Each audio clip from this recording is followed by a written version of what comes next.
어머님, 여기는 어머님 집이 아니에요. 평생 모은 돈을 몽땅 내어준 그 집에서 며느리의 얼굴이 180도 변했습니다. 어제까지 다정하게 웃던 그 입에서 독이 쏟아졌어요. 아들은 고개를 돌렸습니다. 내 뱃속에서 나온 자식이 모른 척했어요. 그 순간 깨달았습니다. 이건 처음부터 계획된 덫이었다는 걸요. 하지만 그들은 몰랐습니다. 제가 40년간 노량진을 주름잡은 여자라는 걸, 그리고 제 허리춤에 묶인 검은 비닐봉지 안에 무엇이 들었는지도요. 사연 시작 전 구독과 좋아요를 눌러주시면 그곳에 행운이 가득하시기를 바라겠습니다. 안녕하세요. 저는 올해로 73살이 된 김순자라고 합니다. 남편과 함께 노량진 수산시장에서 좌판 하나로 시작해 지금은 냉동창고 3개를 운영하는 도매업계의 큰손이 되었어요. 남부럽지 않게 살아왔습니다. 그런데 제 인생에서 내 핏줄이라고 믿었던 아이에게 이런 끔찍한 일을 당하게 될 줄은 꿈에도 몰랐어요. 기막히고 억장 무너지는 사연, 이제부터 한번 말씀드려 볼까 합니다. 새벽 3시, 알람이 울리기도 전에 눈이 떠졌습니다. 40해가 넘도록 이 시간에 일어났으니 몸이 시계가 된 거죠. 침대 옆 스탠드를 켜고 제 손을 내려다봤어요. 손가락 마디마다 굳은 살이 박여 있고 손톱 밑에는 아무리 씻어도 빠지지 않는 비린내가 스며 있었습니다. 젊은 시절에는 이 냄새가 부끄러웠어요. 목욕탕에 가면 사람들이 슬쩍 자리를 피하곤 했거든요. 하지만 이제는 알아요. 이 냄새가 제 인생이고 제 자부심이라는 걸요. 이 손으로 생선 배를 갈랐고 얼음 박스를 날랐고 남편 없이 아들을 키웠습니다. 노량진 수산시장 새벽은 전쟁터와 다름없었습니다. 트럭들이 줄지어 들어오고 경매사의 목소리가 시장 전체를 쩌렁쩌렁 울렸어요. 저는 장화를 신고 냉동창고 3곳을 돌며 재고를 점검했습니다. 25해 전에 좌판 하나로 시작했는데 지금은 이 시장에서 저를 모르면 간첩 소리를 듣습니다. 김순자, 노량진의 여제라고 부르는 사람도 있어요. 좀 오글거리는 별명이지만 싫지는 않았습니다. 냉동창고 문을 열자 직원 2명이 구석에서 담배를 피우고 있었어요. 제가 들어서자 황급히 담배를 등 뒤로 숨기더군요. 이미 연기가 자욱한데 뭘 숨긴다고 숨겨지나요? 야, 이 사람들아. 담배 피울 거면 밖에서 펴. 생선의 냄새 배면 어쩔 거야. 목소리가 낮고 단호했습니다. 덩치 좋은 남자 직원들이 고개를 푹 숙이며 밖으로 나갔어요. 저는 장부를 펼쳐 숫자를 하나하나 짚어봤습니다. 글은 서툴러도 숫자만큼은 귀신같이 기억하는 게 제 장기였죠. 어음 한 장 잘못 보면 전 재산을 날리는 게 이 바닥이니까요. 한때는 사채업자들한테 멱살 잡히고 쫓겨다니던 시절도 있었어요. 그래서 배웠습니다. 돈 앞에서는 정신 바짝 차려야 한다는 걸요. 점검을 마치고 단골 국밥집에 들어섰습니다. 허름한 가게지만 국물이 진하고 주인 할머니 손맛이 좋아요. 뜨거운 국밥 한 그릇을 앞에 놓고 후후 불며 먹는데 옆자리에 앉은 상인이 말을 걸었어요. 순자 형님, 아들이랑 합가한다며? 강남 아파트로 간다고? 부러움 반, 걱정 반 섞인 목소리였습니다. 저는 국물을 한 숟갈 떠먹으며 대답했어요. 응. 영민이가 하도 조르길래. 이제 나도 좀 쉬어야지. 좋겠다. 우리 아들은 용돈도 안 줘. 상인이 혀를 차며 부러워했습니다. 저도 웃었지만 속으로는 뭔가 찜찜한 기분이 가시지 않았어요. 설명하기 어려운 불안감이랄까요? 아들이 효도하겠다는데 왜 마음 한구석이 편치 않은지 스스로도 알 수 없었습니다. 오후 2시쯤이었어요. 시장 입구에 검은색 벤츠가 멈춰 섰습니다. 번쩍번쩍 윤이 나는 외제차가 생선 비린내 가득한 시장 입구에 서 있으니 어울리지 않았어요. 지나가던 상인들이 고개를 돌려 쳐다봤습니다. 차에서 내린 건 제 아들 영민이었어요. 42살, 제가 생선 비린내 풍기며 번 돈으로 유학까지 보냈습니다. 비싼 양복을 빳빳하게 차려입고 구두는 반짝반짝 윤이 났어요. 머리도 깔끔하게 빗어 넘겼더군요. 그런데 시장 안으로 들어서자마자 손수건을 꺼내 코를 막더군요. 눈살을 찌푸리는 것도 봤어요. 가슴이 찔끔했습니다.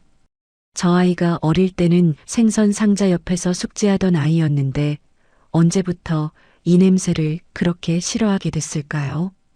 영민이가 제 사무실로 들어왔습니다. 좁은 사무실에는 장부와 서류가 쌓여 있었고 벽에는 수산물 시세표가 빼곡히 붙어 있었어요. 아들은 주변을 둘러보더니 의자에 앉기 전에 손수건으로 의자를 한번 털었습니다. 살짝 인상을 쓰는 것도 놓치지 않았어요. 그 모습을 보는데 서운함이 밀려왔습니다. 하지만 내색하지 않았어요. 자식 앞에서 약한 모습 보이기 싫었거든요. 어머니, 영민이가 갑자기 바닥에 무릎을 꿇었습니다. 저는 놀라서 벌떡 일어섰어요. 야, 이게 무슨 짓이야? 일어나. 어머니, 이제 그만 고생하세요. 저랑 같이 사세요. 제가 모실게요. 목소리가 떨리고 눈가가 붉어지더군요. 눈물까지 글썽였습니다. 저는 멍하니 아들을 내려다봤어요. 가슴 한쪽이 뭉클해졌습니다. 그래, 이 녀석도 다 컸구나. 철이 들었구나. 그렇게 생각했어요. 코끝이 찡해지는 걸 참으며 아들 손을 잡아 일으켰습니다.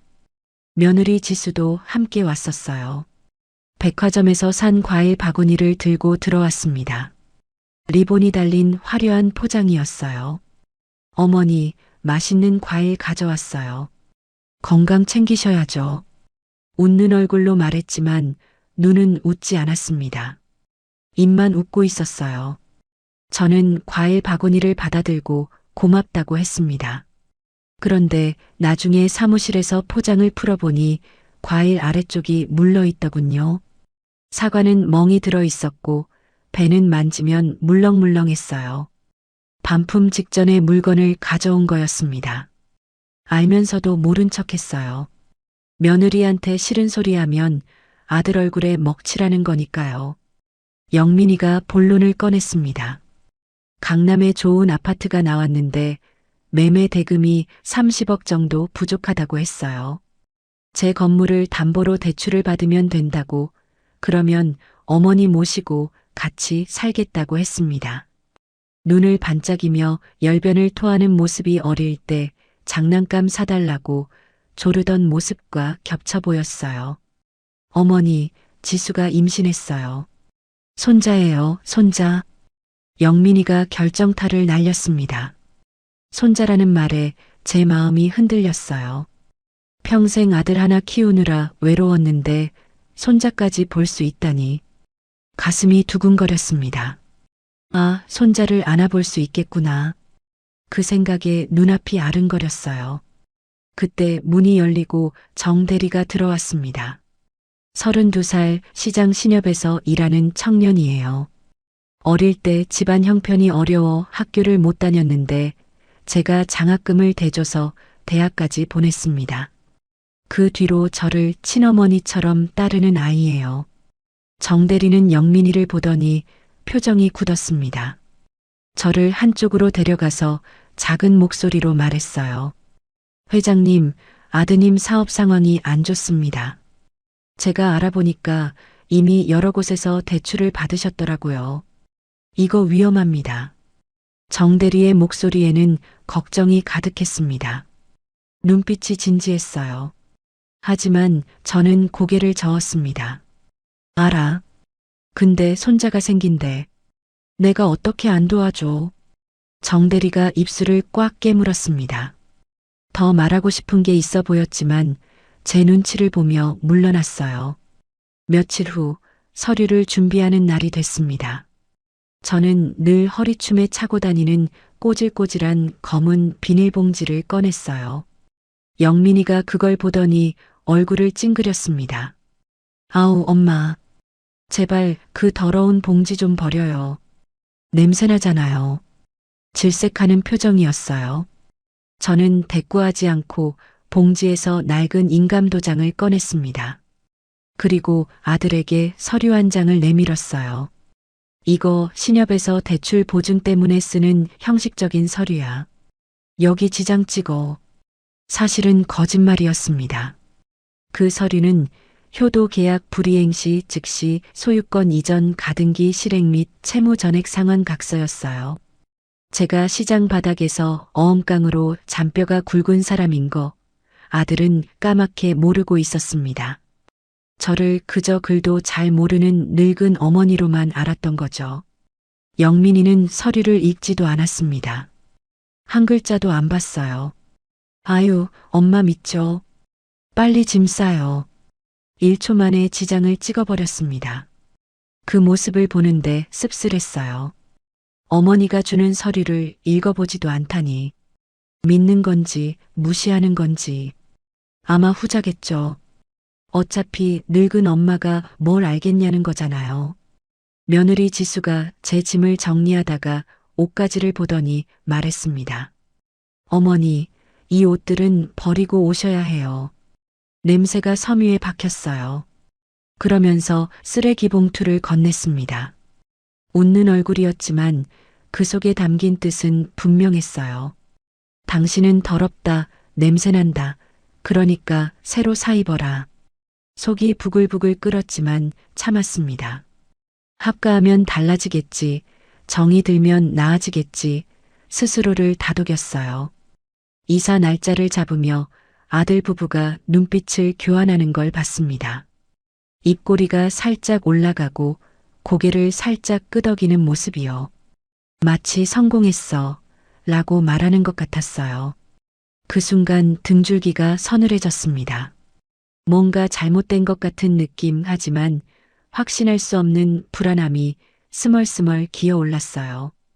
그날 밤 잠자리에 누워서도 잠이 오지 않았습니다. 천장을 멍하니 바라보다가 남편 사진을 꺼내 들었어요. 사진 속 남편은 젊고 건강했습니다.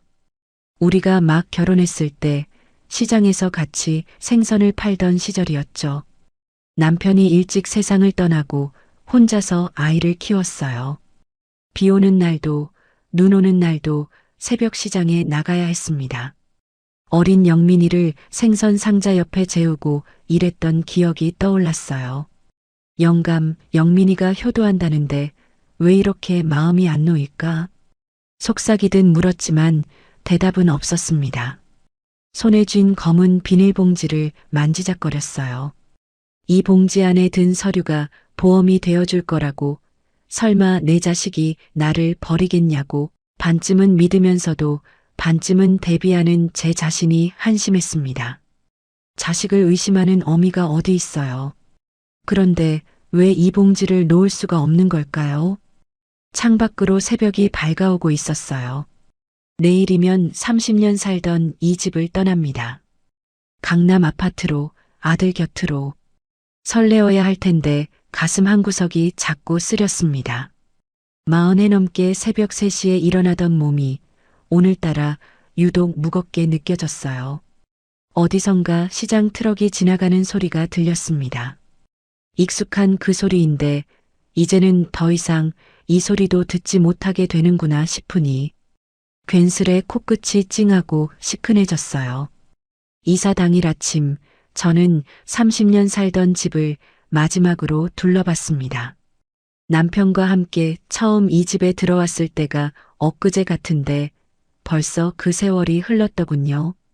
벽에 걸린 남편 영정 사진을 조심스럽게 내려 캐리어에 넣었습니다.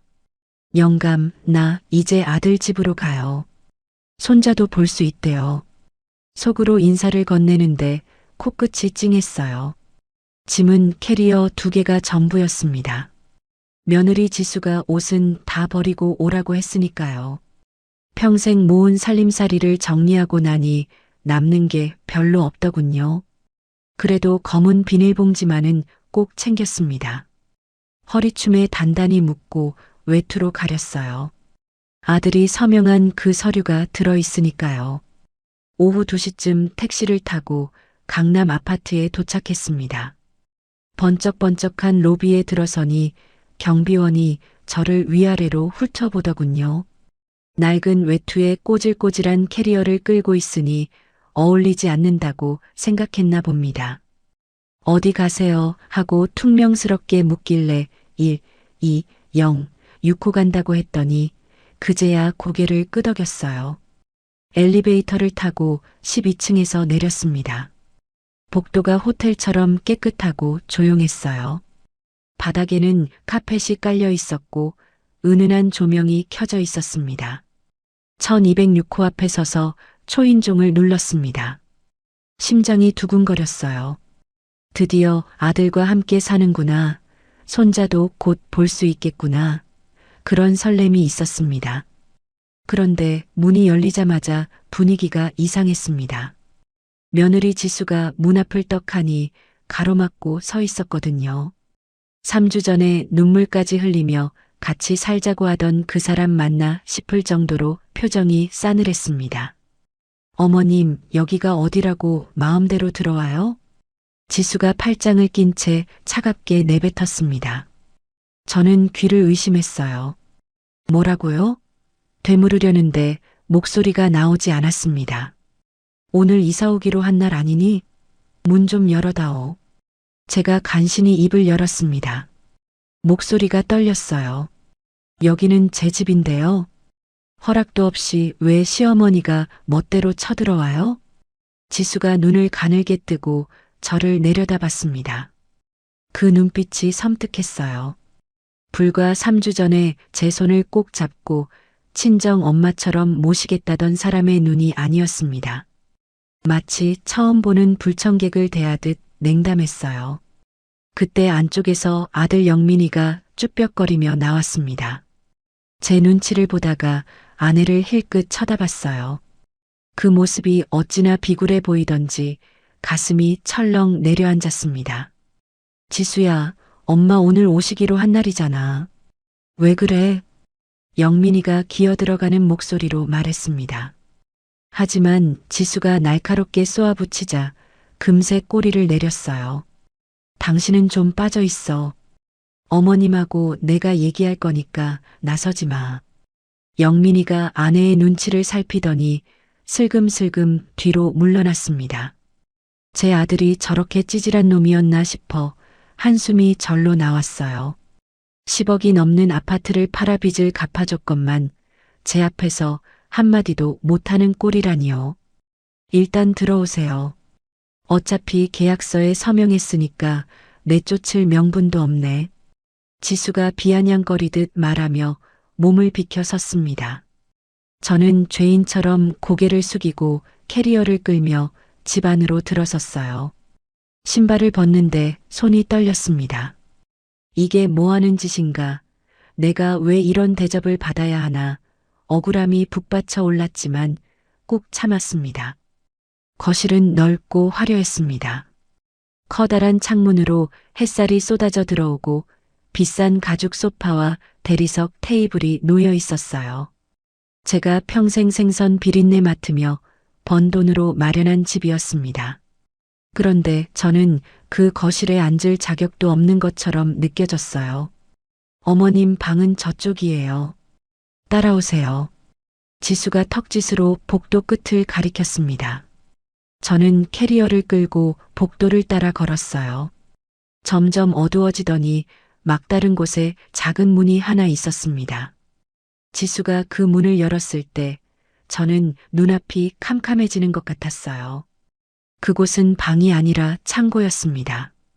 창문 하나 없는 꽉 막힌 공간에 잡동사니가 굴러다니고 있었어요. 먼지 냄새가 코를 찔렀습니다. 곰팡이 냄새도 났어요. 겨우 싱글 침대 하나 들어갈 정도의 비좁은 공간이었어요. 여기가 내 방이라고? 제가 기가 막혀 물었습니다. 다른 방은 옷방이랑 서재로 다 쓰고 있어서 자리가 없네요. 어머님은 그냥 여기 쓰시면 돼요. 지수가 아무렇지도 않게 대답했습니다. 마치 당연한 일이라는 듯이요. 지수야, 이건 창고잖아.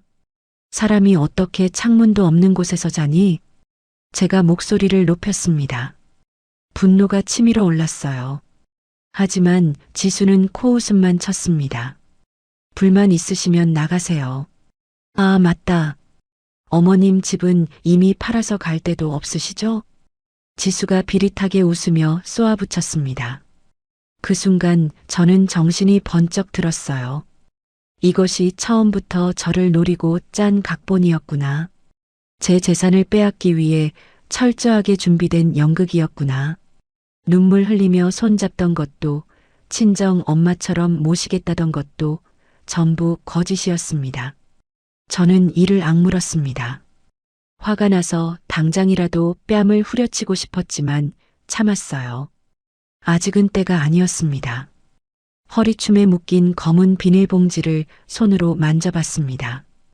그 안에 든 서류가 제 유일한 무기였어요. 그날 밤 저는 먼지 냄새 나는 창고 바닥에 얇은 이불 한 장을 깔고 누웠습니다. 냉기가 등골을 타고 올라왔어요. 시멘트 바닥은 뼛속까지 차가웠습니다. 70평생을 살면서 이런 대접을 받아본 적이 없었습니다. 새벽 시장에서 생선 상자 옆에서 잠든 적은 있어도 내 자식 집에서 창고에 처박힌 적은 없었어요. 그때는 먹고 살기 위해서였지 지금처럼 버림받아서가 아니었습니다. 천장을 멍하니 바라보는데 거실에서 웃음소리가 들려왔습니다. 영민이와 지수가 텔레비전을 보며 낄낄거리는 소리였어요. 맛있는 냄새도 함께 흘러들어왔습니다. 고기 굽는 냄새였어요. 김이 모락모락 나는 저녁상을 받으며 행복하게 웃고 있겠죠. 저는 저녁도 못 먹었습니다. 아무도 밥을 차려주지 않았거든요. 물 한 잔도 주는 사람이 없었습니다. 배가 고팠지만 그보다 서러움이 더 컸습니다. 눈물이 볼을 타고 흘러내렸어요. 소리내어 울 수도 없었습니다. 울음소리가 새어나가면 또 무슨 핀잔을 들을지 몰랐으니까요. 이불을 입에 물고 흐느꼈습니다. 어깨가 들썩거렸어요. 문득 노량진 시장이 떠올랐습니다. 지금쯤 경매가 한창이겠죠. 경매사의 우렁찬 목소리가 시장을 울리고 상인들이 바쁘게 움직이고 있을 거예요. 그 비린내 가득한 시장이 그리웠습니다. 거기서는 제가 여제였어요. 누구도 저를 무시하지 않았습니다. 그런데 여기서는 뭡니까? 창고에 처박힌 귀찮은 짐덩이, 그게 지금 제 신세였습니다. 남편 영정 사진을 꺼내 가슴에 품었습니다. 영감, 내가 이 꼴이 됐어요. 우리 아들이 이렇게 변할 줄 누가 알았겠어요. 속삭이듯 말했지만 대답은 없었습니다. 사진 속 남편은 여전히 젊고 건강한 모습으로 웃고 있었어요. 그 웃음이 오히려 가슴을 후벼 팠습니다. 저 사람이 살아 있었다면 이런 일은 없었을 겁니다. 남편은 사람 보는 눈이 밝았거든요. 지수를 처음 데려왔을 때 뭔가 석연찮다고 했었는데 저는 그 말을 무시했어요. 아들이 좋아하니까 괜찮을 거라고, 결혼하면 달라질 거라고 스스로를 속였습니다. 그게 화근이었어요. 새벽녘이 되어서야 겨우 눈을 붙였습니다. 꿈속에서도 지수의 차가운 눈빛이 떠올랐어요. 잠결에 몸을 뒤척이다가 딱딱한 바닥에 어깨를 부딪혔습니다. 여기가 어디지 하고 눈을 떴을 때 캄캄한 창고 천장이 보였어요. 꿈이 아니었습니다. 아침이 되자 복도에서 지수의 발소리가 들렸습니다. 문이 벌컥 열리더니 플라스틱 그릇 하나가 바닥에 툭 놓였어요. 어머님, 아침이에요. 드세요. 그리고 문이 다시 닫혔습니다. 저는 그릇을 들여다봤어요. 시들어 빠진 상추 몇 장과 말라 비틀어진 찬밥, 쉰내가 풍기는 김치 쪼가리가 전부였습니다. 개밥도 이것보다는 나을 거예요. 숟가락을 들었다가 다시 내려놓았습니다. 분해서 목구멍으로 넘어가지 않았어요. 하지만 먹어야 했습니다. 살아남아야 했으니까요. 복수를 하려면 우선 버텨야 했습니다. 저는 이를 악물고 찬밥을 입에 넣었습니다. 눈물이 밥에 떨어졌어요. 이 치욕을 반드시 갚아주겠다. 속으로 다짐하며 한 숟갈 한 숟갈 삼켰습니다. 밥알이 목에 걸려 넘어가지 않았지만 억지로 삼켰어요. 살아남아야 했으니까요. 밥을 다 먹고 빈 그릇을 문 앞에 놓았습니다. 아무도 치우러 오지 않았어요. 저는 창고 구석에 쪼그리고 앉아 무릎을 끌어안았습니다. 어둡고 답답한 공간이 마치 감옥 같았어요. 아니, 감옥보다 못했습니다. 감옥에서는 최소한 하루 세 끼는 주잖아요. 허리춤에 검은 비닐봉지를 꺼내 무릎 위에 올려놓았습니다. 봉지 안에서 서류를 꺼내 다시 한번 읽어봤어요. 효도계약 불이행 시 즉시 소유권 이전 가등기 실행 및 채무 전액 상환 각서. 영민이가 읽지도 않고 지장을 찍었던 바로 그 서류였습니다. 이 종이 한 장이 제 유일한 무기였어요. 아직은 때가 아니었습니다. 더 참아야 했어요. 증거를 모아야 했습니다. 저들이 저한테 한 짓을 하나하나 기록해 두어야 했어요. 그래야 나중에 되갚아줄 수 있으니까요. 저는 서류를 다시 봉지에 넣고 허리춤에 단단히 묶었습니다. 그리고 창고 벽에 등을 기대고 눈을 감았어요. 복수, 그 두 글자가 머릿속에서 불꽃처럼 타올랐습니다. 반드시 이 치욕을 갚아주겠다. 두고 보자, 지수야. 너한테 당한 만큼 반드시 되돌려주마. 그 다짐만이 저를 버티게 해주었습니다. 창고방에서의 생활이 일주일째 접어들었습니다. 하루하루가 지옥이었어요. 지수는 하루에 딱 한 번 마치 사육사가 동물에게 먹이를 주듯 문을 열었습니다. 플라스틱 그릇을 바닥에 툭 밀어넣고는 아무 말 없이 문을 닫았어요. 그릇 안에는 늘 똑같은 것이 담겨 있었습니다. 시들어 빠진 상추 몇 장, 말라 비틀어진 찬밥, 쉰내가 풀풀 나는 김치 쪼가리가 전부였어요. 어느 날 저녁 거실에서 고기 굽는 냄새가 진하게 흘러들어왔습니다. 지글지글 기름 튀는 소리와 함께 영민이와 지수의 웃음소리가 들렸어요. 저는 이틀째 제대로 된 음식을 먹지 못한 상태였습니다. 배에서 꼬르륵 소리가 났어요. 참다 못해 창고 문을 두드렸습니다. 지수야, 나 밥 좀 줄 수 없니? 배가 너무 고파서 그래. 문 밖에서 지수의 한숨소리가 들렸습니다. 문이 벌컥 열리더니 지수가 인상을 잔뜩 찌푸린 채 서 있었어요. 어머님, 아까 아침에 드렸잖아요. 노인네가 많이 먹으면 소화도 안 되고 몸에 안 좋아요. 그게 밥이니? 걔도 안 먹을 걸 주고서는. 제가 억울해서 한마디 했더니 지수의 눈빛이 싸늘하게 변했습니다.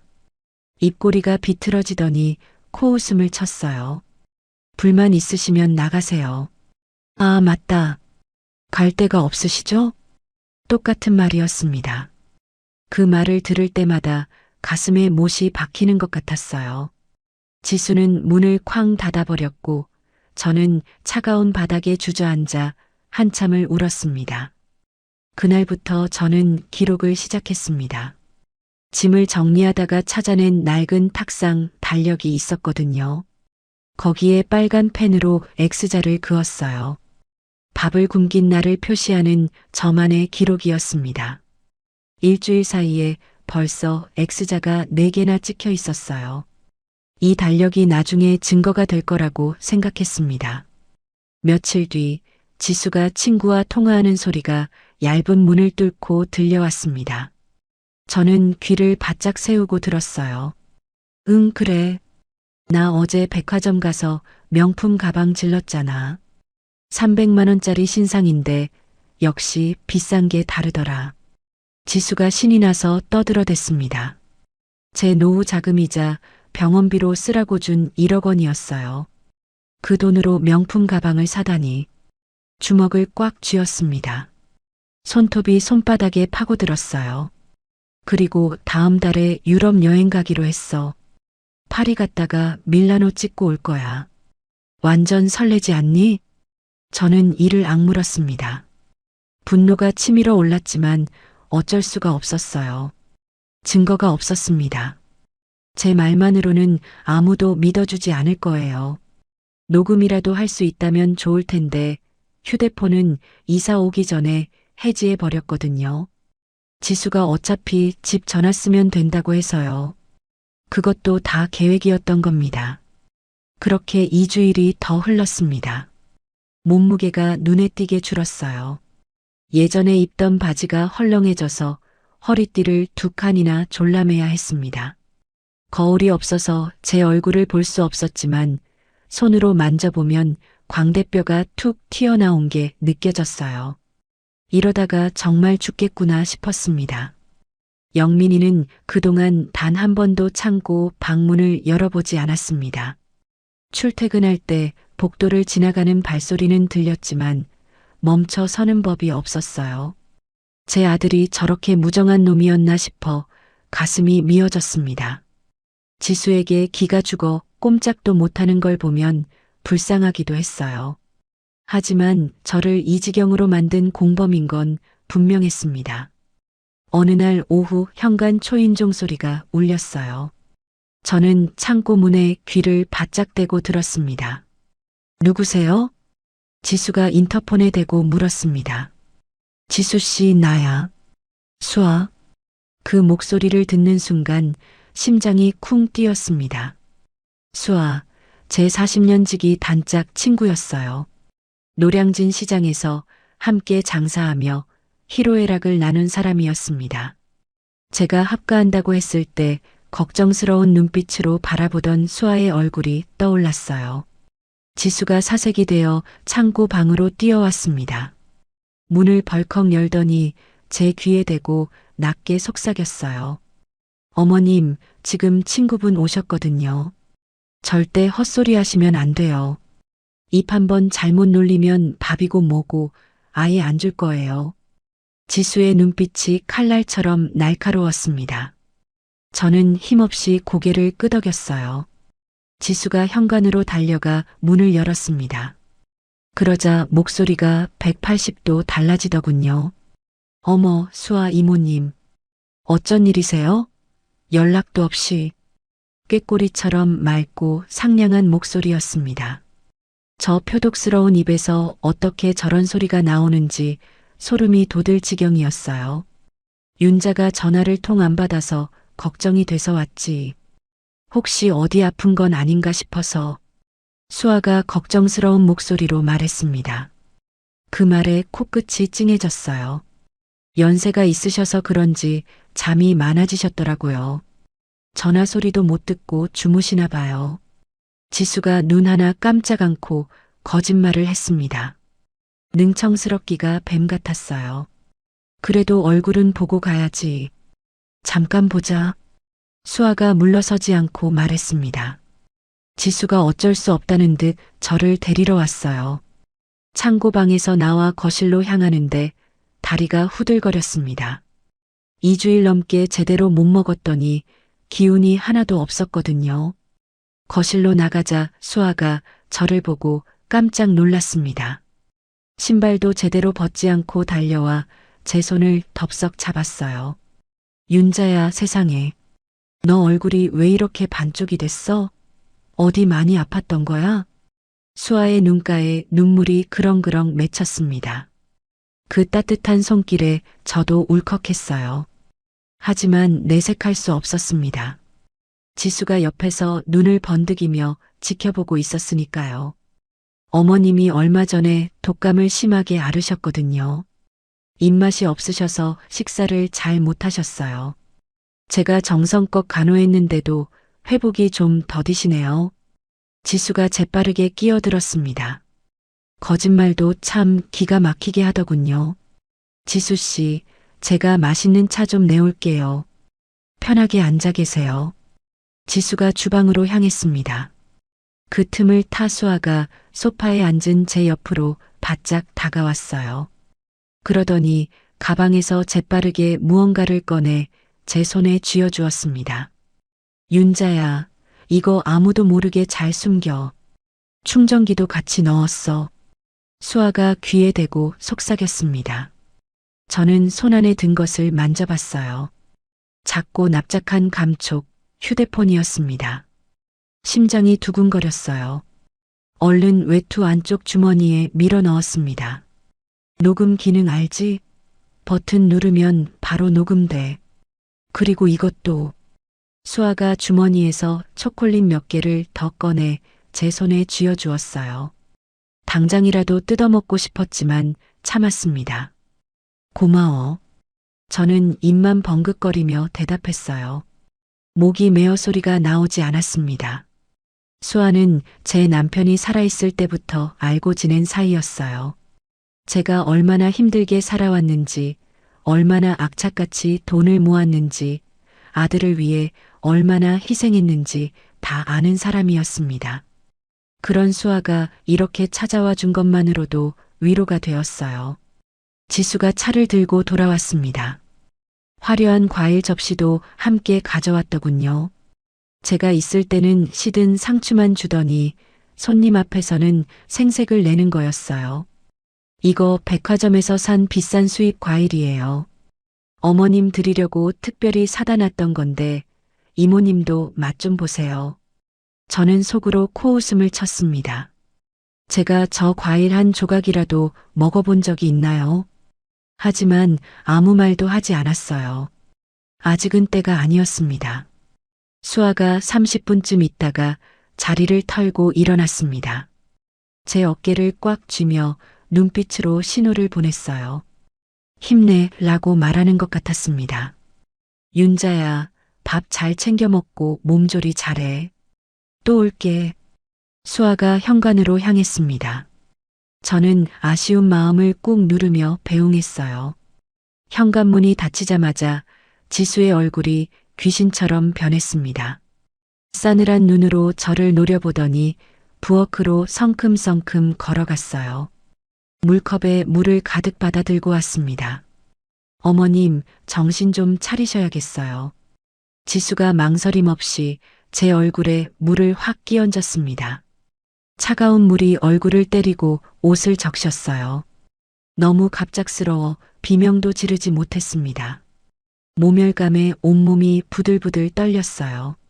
하지만 저는 본능적으로 주머니 속 휴대폰의 녹음 버튼을 눌렀습니다. 수아가 미리 알려준 대로였어요. 너 지금 시어머니한테 무슨 짓이니? 제가 물에 젖은 채로 소리쳤습니다. 여기는 제 집이에요. 어머님은 그냥 얹혀 사는 식객이라고요. 주제 파악 좀 하세요. 지수가 비웃으며 쏘아붙였습니다. 그 말이 휴대폰에 선명하게 녹음되고 있었어요. 저는 흠뻑 젖은 옷을 입은 채 창고 방으로 돌아왔습니다. 문을 닫고 나서야 휴대폰을 꺼내 확인했어요. 빨간 불이 반짝이고 있었습니다. 녹음 중 지수의 악마 같은 목소리가 고스란히 담겨 있었습니다. 고맙다, 수아야. 정말 고맙다. 저는 휴대폰을 가슴에 품고 눈물을 흘렸습니다. 어둠 속에서 작은 빛 하나가 켜진 기분이었어요. 이제 무기가 생겼습니다. 복수의 칼날을 갈 준비가 된 거였어요. 젖은 옷을 갈아입고 싶었지만 마른 옷이 별로 없었습니다. 지수가 옷은 다 버리고 오라고 해서 몇 벌 못 가져왔거든요.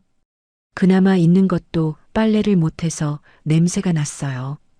저는 젖은 옷 위에 마른 외투를 겹겹이 걸치고 바닥에 누웠습니다. 춥고 배고프고 서러웠지만 가슴 속에는 희망의 불씨가 피어올랐어요. 앞으로 지수가 하는 말을 하나도 빠짐없이 전부 녹음할 거였습니다. 밥을 굶긴 날도 빼놓지 않고 계속 기록할 거예요. 증거가 쌓이면 그때 반격할 겁니다. 두고 봐라, 지수야. 내가 나한테 한 짓 한 푼도 빠짐없이 반드시 되갚아주마. 저는 이를 꽉 악물고 굳게 다짐했습니다.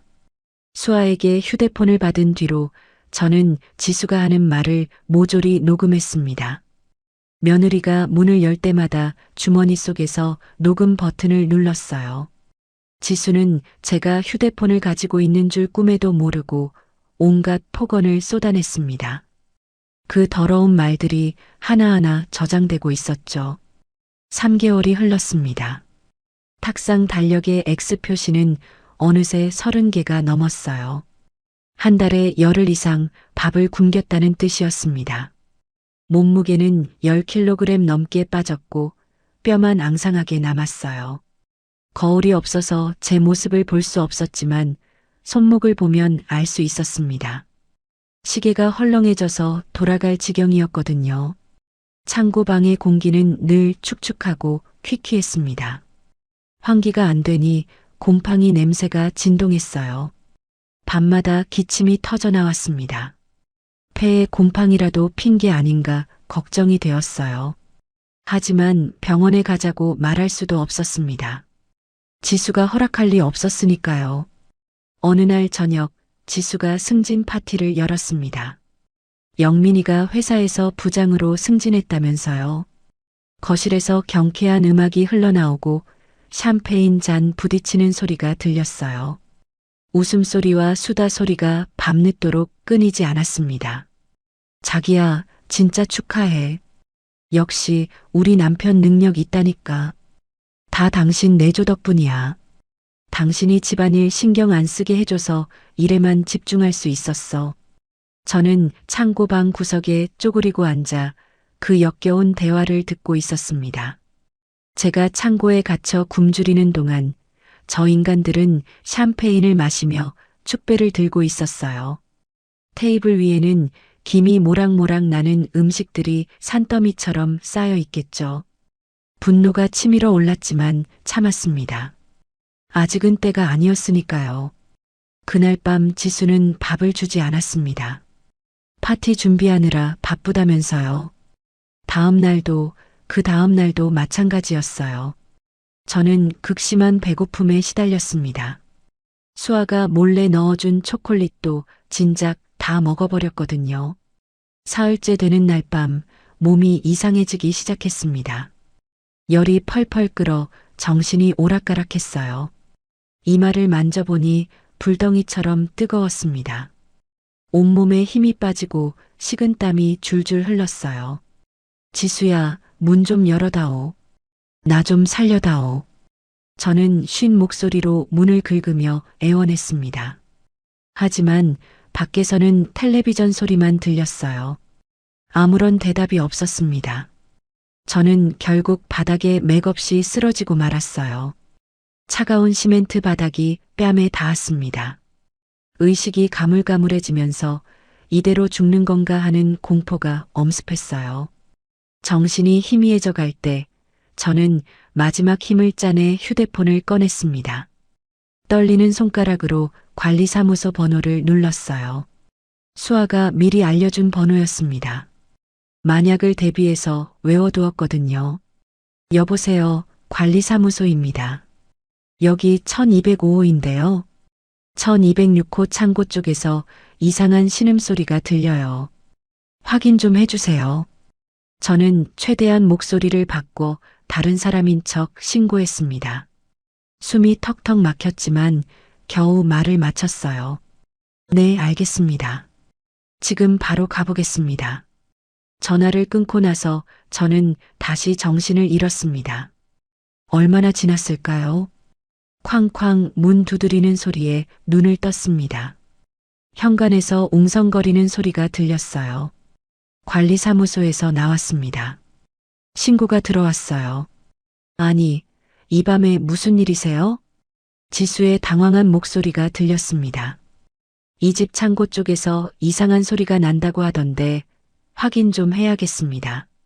아무것도 아니에요. 제가 아까 짐 정리하다가 물건을 좀 떨어뜨려서 소리가 컸나 봐요. 지수가 얼버무렸습니다. 하지만 관리사무소 직원은 물러서지 않았어요. 그래도 신고가 들어온 이상 확인은 해봐야 합니다. 문 좀 열어주시죠. 지수가 어쩔 수 없이 창고 문을 열었습니다. 직원이 안을 들여다보더니 기겁을 했어요. 세상에 할머니, 여기 왜 이러고 계세요? 정신 좀 차려보세요. 직원이 저를 흔들며 소리쳤습니다. 저는 간신히 눈을 떴어요. 괜찮아요. 목이 메어 제대로 말이 나오지 않았습니다. 괜찮긴요. 상태가 심각해 보이세요. 구급차 부르겠습니다. 직원이 전화기를 꺼내 들자 지수가 사색이 되어 말렸습니다. 아니에요. 제가 모시고 갈게요. 제 시어머니예요. 제가 차로 금방 병원 모시고 갈 테니까 걱정 마세요. 지수가 황급히 직원을 가로막았어요. 얼굴이 새하얗게 질려 있었습니다. 결국 저는 그날 밤 지수의 차에 실려 응급실에 다녀왔어요. 병원에서 의사가 심각한 표정으로 말했습니다. 영양실조에 탈수 증세까지 있으시네요. 보호자분, 어르신 식사는 제대로 챙겨드렸어요? 지수가 눈 하나 깜짝 않고 대답했습니다.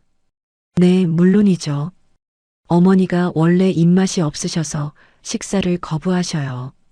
치매 초기 증상이 있으셔서 그래요. 새빨간 거짓말이었습니다. 하지만 저는 반박할 기운도 없었어요. 링거를 맞고 나니 그제야 조금 정신이 돌아왔습니다. 집으로 돌아오는 차 안에서 지수가 낮게 으르렁거렸습니다. 어머님, 오늘 일 때문에 저 얼마나 창피했는지 아세요? 다신 이런 짓 하시면 안 돼요. 알겠죠? 저는 대답하지 않고 창밖만 바라봤습니다. 가로등 불빛이 스쳐 지나갔어요. 속으로는 쾌재를 불렀습니다. 제 계획대로 관리사무소 업무 일지에는 기록이 남았을 겁니다. 1206호 창고에서 노인이 쓰러져 있었음. 이 한 줄의 기록이 훗날 결정적인 증거가 될 거였어요. 집에 도착하자 지수는 저를 창고 방에 밀어넣고 문을 쾅 닫았습니다. 자물쇠 채우는 소리가 들렸어요. 예전에는 없던 자물쇠였습니다. 이제 밖에서 문을 잠가버리는 거였어요. 완전히 감금당한 거나 마찬가지였습니다. 하지만 저는 두렵지 않았어요. 오히려 증거가 하나 더 쌓였다고 생각했습니다. 며칠 뒤 지수가 누군가와 통화하는 소리가 들렸습니다. 저는 얼른 녹음 버튼을 눌렀어요. 응, 맞아. 1억 거의 다 썼지. 쇼핑 좀 하고 여행 몇 번 갔더니 남은 게 별로 없네. 지수가 친구와 깔깔거리며 통화하고 있었습니다. 시어머니? 아휴, 말도 마. 그냥 요양원에 처박으려고. 돈도 다 떨어졌고 밥 챙겨주는 것도 귀찮아 죽겠어. 저는 주먹을 꽉 쥐었습니다. 제 피 같은 돈 1억을 다 탕진하고는 이제 쓸모없으니 버리겠다는 거였어요. 요양원 비용? 국가에서 지원해주는 싼데 알아봤어. 등급 받으면 거의 공짜나 다름없대. 어차피 돈도 없으신데 좋은데 갈 필요 있니? 지수가 비웃듯 말했습니다. 그 말이 선명하게 녹음되고 있었어요. 다음 날 저녁 영민이가 퇴근해서 들어왔습니다. 지수가 심각한 표정으로 영민이를 소파에 앉혔어요. 자기야, 잠깐 앉아봐. 할 얘기 있어. 왜 그래? 무슨 일인데? 어머님 말이야. 요즘 치매가 급격히 심해지신 것 같아. 지수가 눈물까지 글썽이며 거짓말을 늘어놓았습니다. 자꾸 헛소리 하시고 어제는 나한테 도둑년이라면서 손찌검까지 하려고 하셨어. 나 무서워서 혼났어. 전부 새빨간 거짓말이었습니다. 저는 지수한테 손찌검을 한 적이 단 한 번도 없어요. 저는 문에 귀를 대고 그 기막힌 대화를 모두 녹음하고 있었습니다. 진짜? 엄마가 그 정도야? 영민이가 충격을 받은 듯 물었습니다. 응. 이러다가 가스불이라도 켜놓으시면 큰일 나잖아. 전문 요양시설에 모시는 게 어머님한테도 좋을 것 같아. 지수가 교활하게 속삭였습니다. 요양병원 말하는 거야? 응, 내가 알아볼게. 어머님을 위해서라도 그게 최선이야. 영민이가 한숨을 쉬며 고개를 끄덕였습니다. 제 아들이 며느리 말만 듣고 저를 요양원에 처박으려 하고 있었어요. 배신감에 눈앞이 캄캄해졌습니다. 하지만 동시에 분노가 끓어올랐어요. 이 녹음 파일 하나면 지수의 거짓말이 다 들통날 겁니다. 사흘 뒤 지수가 요양병원에 전화하는 소리가 들렸습니다. 네, 요양병원 상담 좀 받고 싶어서요. 저희 어머니가 치매 증상이 심하셔서 입원을 고려하고 있습니다. 지수가 능청스럽게 말했습니다. 저는 그 소리를 들으며 이를 악물었어요. 방문 상담 가능하시죠? 이번 주 금요일 오후 2시요. 알겠습니다. 금요일이면 사흘 뒤였습니다. 시간이 없었어요. 저는 휴대폰을 꺼내 수아에게 문자를 보냈습니다. 쟤들이 나 요양원 보내려고 해. 어떡하지? 곧 답장이 왔어요. 걱정 마. 김 변호사님한테 연락해뒀어. 때가 됐어. 금요일에 거기로 갈 거야. 수아의 문자를 보는 순간 가슴속에서 뜨거운 것이 솟구쳤습니다. 드디어 반격할 때가 온 거였어요. 저는 허리춤에 묶인 검은 비닐봉지를 꺼내 서류를 다시 한번 확인했습니다.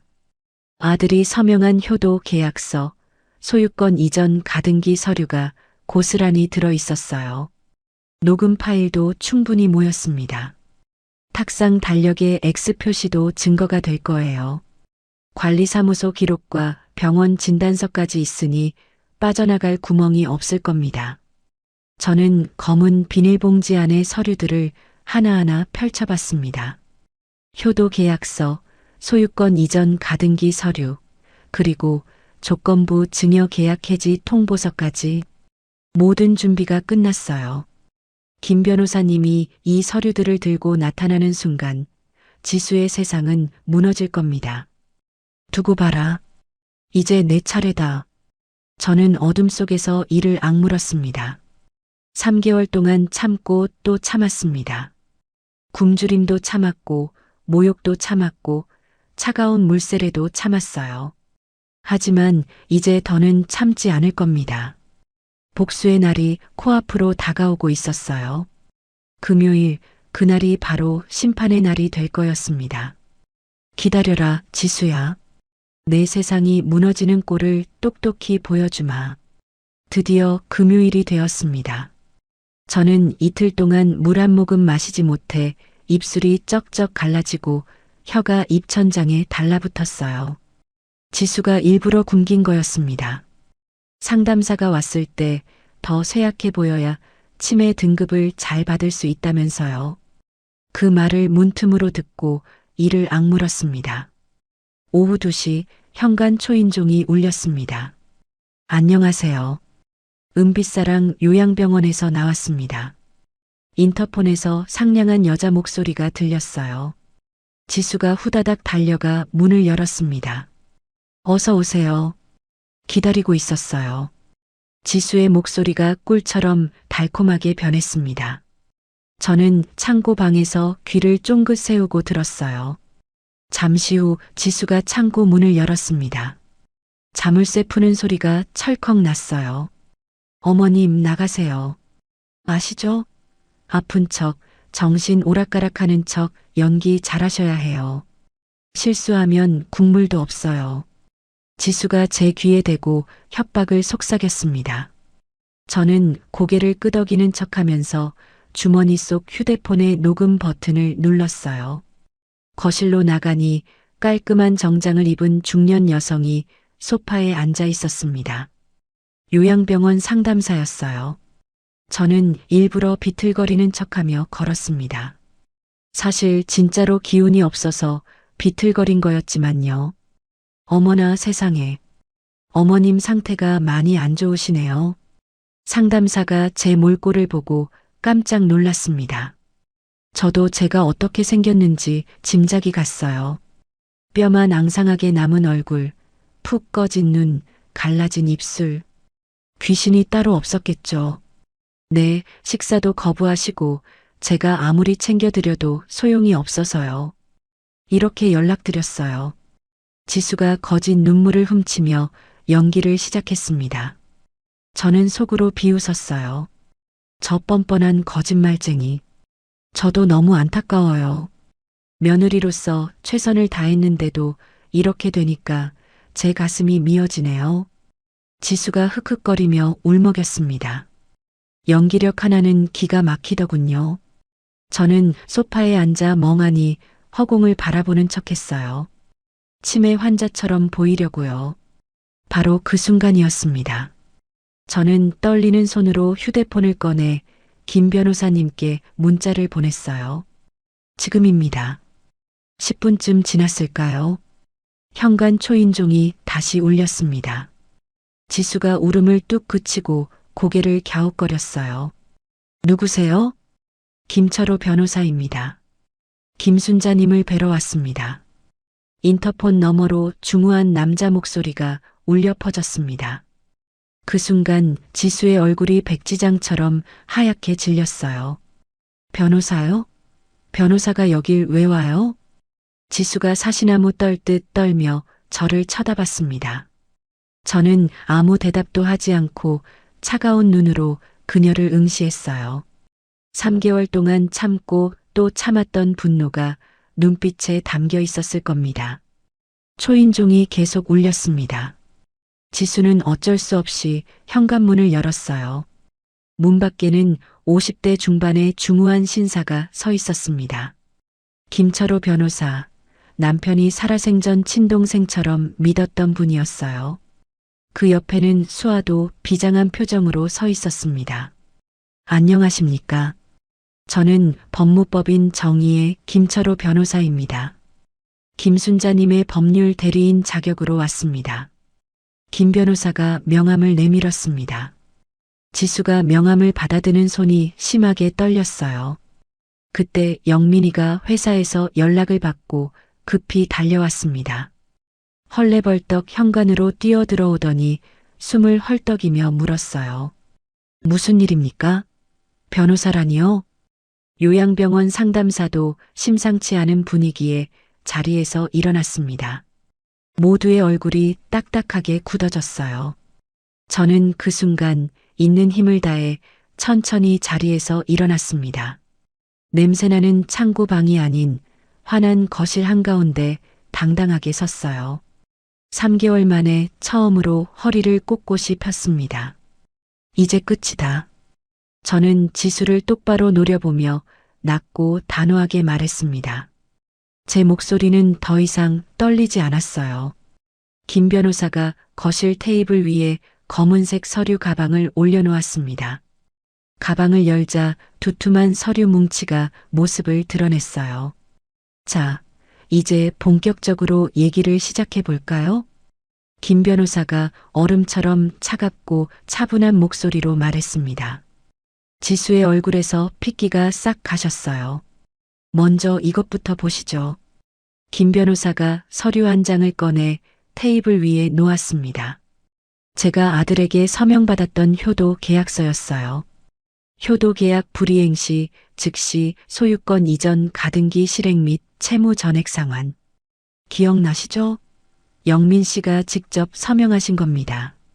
김 변호사가 서류의 서명란을 손가락으로 톡톡 가리켰습니다. 영민이가 떨리는 눈으로 서류를 내려다봤어요. 이게 뭐야? 엄마, 이게 대체 뭔데?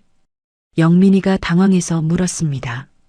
내가 읽지도 않고 도장 찍은 그 서류다. 30억 빌려줄 때 내가 서명한 거야. 저는 담담하게 대답했어요. 그리고 이건 조건부 증여 계약서입니다. 김 변호사가 또 다른 서류를 꺼냈습니다. 1억 원 증여할 때 지수가 서명한 계약서였어요. 여기 보세요. 제3조. 증여금 1억 원은 김순자님의 부양 및 병원비 목적으로만 사용할 것을 위임한다. 수증자는 증여자를 성실히 부양하고 존중하여야 한다. 김 변호사가 또박또박 읽어 내려갔습니다. 그런데 지수 씨, 이 계약 지키셨습니까? 김 변호사가 날카로운 시선으로 지수를 쏘아봤습니다. 지수가 입술을 달싹거렸지만 아무 말도 못했어요. 저는 어머님을 잘 모셨어요. 정말이에요. 지수가 겨우 입을 열었습니다. 목소리가 파르르 떨렸어요. 정말요? 그럼 이건 뭡니까? 김 변호사가 낡은 탁상 달력을 꺼내 들었습니다. 제가 매일 눈물을 삼키며 X 표시를 했던 그 달력이었어요. 이 수많은 X 표시가 뭔지 아십니까? 식사를 굶긴 날입니다. 3개월 동안 무려 35일. 한 달에 열흘 이상 노인을 굶기셨군요. 김 변호사의 목소리에 경멸이 담겨 있었습니다. 영민이가 달력을 들여다보더니 입을 다물지 못했어요. 엄마, 이게 진짜야? 그래, 사실이다. 저는 담담하게 고개를 끄덕였습니다. 영민이의 얼굴이 일그러졌어요. 그리고 결정적인 증거가 여기 있습니다. 김 변호사가 제 휴대폰을 건네받아 재생 버튼을 눌렀습니다. 거실에 지수의 목소리가 쩌렁쩌렁 울려 퍼졌어요. 어머님 같은 분은 정신 좀 차리셔야 해요. 이어서 철퍼덕 물 끼얹는 소리가 생생하게 들렸습니다. 여기는 제 집이에요. 어머님은 그냥 얹혀 사는 식객이라고요. 녹음 속 지수의 목소리는 너무나 선명해서 부정할 수가 없었어요. 영민이가 다리에 힘이 풀렸는지 소파에 털썩 주저앉았습니다. 여보, 이게 뭐야? 대체 무슨 소리냐고? 영민이가 배신감에 치를 떨며 지수를 노려봤습니다. 지수는 사색이 되어 말을 잇지 못했어요. 더 있습니다. 관리사무소 신고 기록입니다. 김 변호사가 또 다른 서류를 꺼냈습니다. 10월 15일 1206호 창고에서 노인이 쓰러져 있는 것을 발견. 고열 증상. 응급실 이송 권고했으나 보호자가 완강히 거부. 김 변호사가 기록을 읽어 내려갔습니다. 그리고 이건 병원 진단서입니다. 영양실조, 탈수 증세, 저체온증. 이게 잘 모셨다는 사람의 성적표입니까? 김 변호사가 진단서를 지수 눈앞에 들이밀었습니다. 지수는 고개를 푹 떨구고 바닥만 응시했어요. 요양병원 상담사가 자리에서 벌떡 일어났습니다. 저는 이런 상황인 줄 꿈에도 몰랐습니다. 어르신, 정말 죄송합니다. 상담사가 저를 향해 90도로 고개를 숙였어요. 저는 이만 가보겠습니다. 노인보호 전문기관에 이 사실을 보고하겠습니다. 상담사가 가방을 챙겨 들고 현관으로 향했습니다. 지수가 다급하게 불렀지만 상담사는 뒤도 돌아보지 않고 문을 닫고 나갔어요. 거실에 무거운 침묵이 내려앉았습니다. 지수가 갑자기 바닥에 무릎을 꿇었어요. 어머님, 잘못했어요. 제가 정말 잘못했어요. 제발 용서해 주세요. 지수가 두 손을 비비며 애원했습니다. 하지만 저는 눈 하나 깜짝하지 않았어요. 용서? 3개월 동안 창고에 가둬놓고 굶기고 물 끼얹고 이제 와서 용서를 구해? 저는 차갑게 내뱉었습니다. 지수의 눈에서 눈물이 주르륵 흘러내렸어요. 하지만 그 눈물이 진심인지 연기인지 알 수 없었습니다. 자, 이제 본론으로 들어가겠습니다. 김 변호사가 새로운 서류를 꺼냈습니다. 증여금 1억 원은 김순자님의 부양 목적이었습니다. 그런데 지수 씨는 이 돈을 어디에 썼나요? 그건 제 통장에 들어온 제 돈이잖아요. 지수가 악에 받쳐 소리쳤습니다. 아닙니다. 법적으로 부양 목적으로 위임받은 돈입니다. 그런데 명품 가방 구입하고 유럽 여행 갔죠? 그게 노인 부양비입니까? 김 변호사가 지수의 신용카드 내역서를 펼쳐 보였습니다. 명품 브랜드 이름들이 줄줄이 찍혀 있었어요. 이건 명백한 횡령입니다. 타인의 재물을 보관하다가 마음대로 써버렸으니까요. 김 변호사가 단호하게 못 박았습니다. 또한 노인에게 마땅히 제공해야 할 음식과 주거를 제공하지 않았으니 형법상 유기 및 학대죄도 성립합니다. 김 변호사가 형사 고소장을 테이블 위에 쾅하고 내려놓았습니다. 지수의 얼굴이 흑빛으로 변했어요. 저는 지수의 창백한 얼굴을 내려다봤습니다. 3개월 전 저를 창고에 집어넣던 그 오만한 표정은 온데간데 없었어요. 공포에 질린 눈, 파르르 떨리는 입술. 그 꼴을 보니 속이 다 시원했습니다. 수아가 제 옆으로 다가와 손을 꼭 잡아주었어요.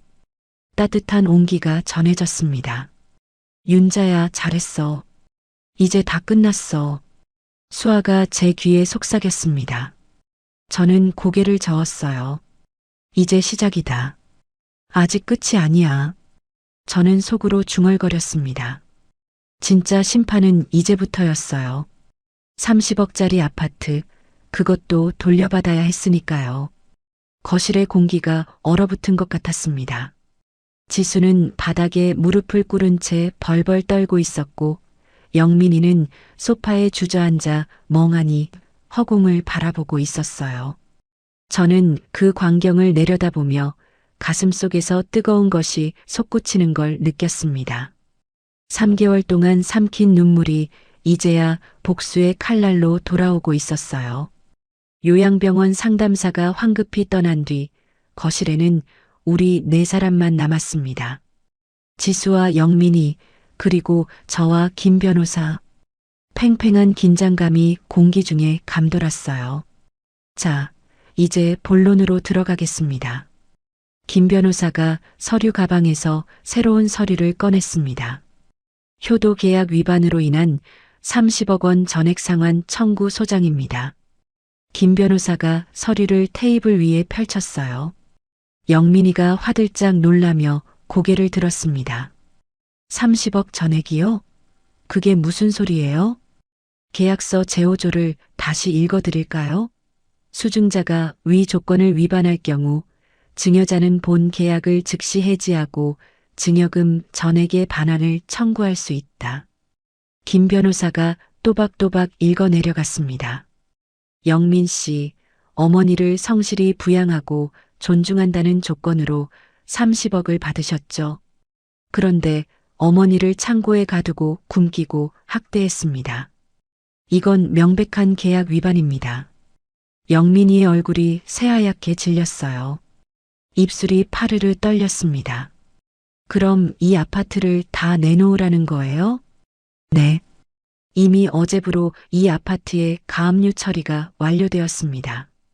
당장 30억을 현금으로 갚지 못하면 집을 팔아서라도 갚으셔야 합니다. 김 변호사가 냉정하게 말했어요. 아니, 그러면 우리는 어디서 살아요? 길바닥에 나앉으라는 거예요? 지수가 바닥을 치며 울부짖었습니다. 눈물과 콧물이 범벅이 된 얼굴이었어요. 하지만 저는 눈 하나 깜짝하지 않았습니다. 3개월 전 제가 창고에 갇혔을 때 지수는 저한테 이렇게 물었었죠. 갈 데 없으시죠? 그 말이 고스란히 돌아온 거였어요. 그건 내 사정이지. 나를 창고에 가둘 때는 내가 어디서 살든 상관없었잖아. 저는 차갑게 내뱉었습니다. 지수가 입을 다물고 고개를 떨궜어요. 할 말이 없었겠죠. 그때 영민이가 갑자기 제 앞에 무릎을 꿇었습니다. 쿵 하는 소리가 거실에 울렸어요. 엄마, 내가 잘못했어. 죽을 죄를 졌어. 정말 잘못했어. 영민이가 어린아이처럼 엉엉 울기 시작했습니다. 코끝이 시큰해졌지만 저는 애써 마음을 굳게 먹었어요. 엄마, 나는 진짜 몰랐어. 지수가 엄마를 잘 모신다고 해서 바보같이 그 말만 믿고 영민이가 제 손을 잡으려 했습니다. 하지만 저는 매몰차게 손을 뒤로 뺐어요. 내가 3개월 동안 단 한 번이라도 창고 문을 열어봤니? 엄마 밥은 먹었냐고 물어본 적 있어? 모른 척한 건 방관이야. 방관도 죄란 말이다. 저는 이를 악물고 말했습니다. 목소리가 떨렸지만 눈물은 흘리지 않았어요. 이 자리에서 약한 모습을 보이고 싶지 않았습니다. 영민이가 고개를 푹 숙였어요. 변명할 말이 없었겠죠. 참고로 두 분께서 피눈물 흘리며 후회하실 게 하나 더 있습니다. 김 변호사가 서류 가방 깊숙한 곳에서 또 다른 서류를 꺼냈습니다. 저는 이 순간을 기다렸어요. 진짜 반전은 지금부터였습니다. 이게 뭐죠? 지수가 불안한 눈빛으로 물었습니다. 등기부 등본 3장입니다. 김 변호사가 서류를 펼쳤어요. 지수와 영민이의 눈이 휘둥그레졌습니다. 노량진 수산시장 앞 상가 건물. 시가 50억 원. 소유자 김순자. 김 변호사가 첫 번째 등기부 등본을 읽었습니다. 지수의 얼굴이 굳어졌어요. 마포구 상암동 오피스텔. 시가 30억 원. 소유자 김순자. 두 번째 등본이었어요. 영민이가 믿을 수 없다는 듯 눈을 크게 떴습니다. 그리고 용산구 한남동 다세대 주택. 시가 40억 원. 소유자 김순자. 김 변호사가 3장의 등기부 등본을 테이블 위에 나란히 펼쳐 놓았습니다. 지수의 입이 떡 벌어졌어요. 영민이도 입을 다물지 못하고 서류를 번갈아 쳐다봤습니다. 이게 다 어머님 재산이에요? 네. 합쳐서 약 120억 원 상당입니다. 월 임대 수익만 5천만 원이 넘죠. 김순자님은 노량진 수산시장에서 40년간 도매업을 하시며 이 모든 걸 읽어내셨습니다. 김 변호사가 담담하게 설명했습니다. 저는 그 말을 들으며 남편 생각이 났어요. 우리 둘이 새벽부터 밤까지 일해서 한 푼, 두 푼 모은 돈이었습니다.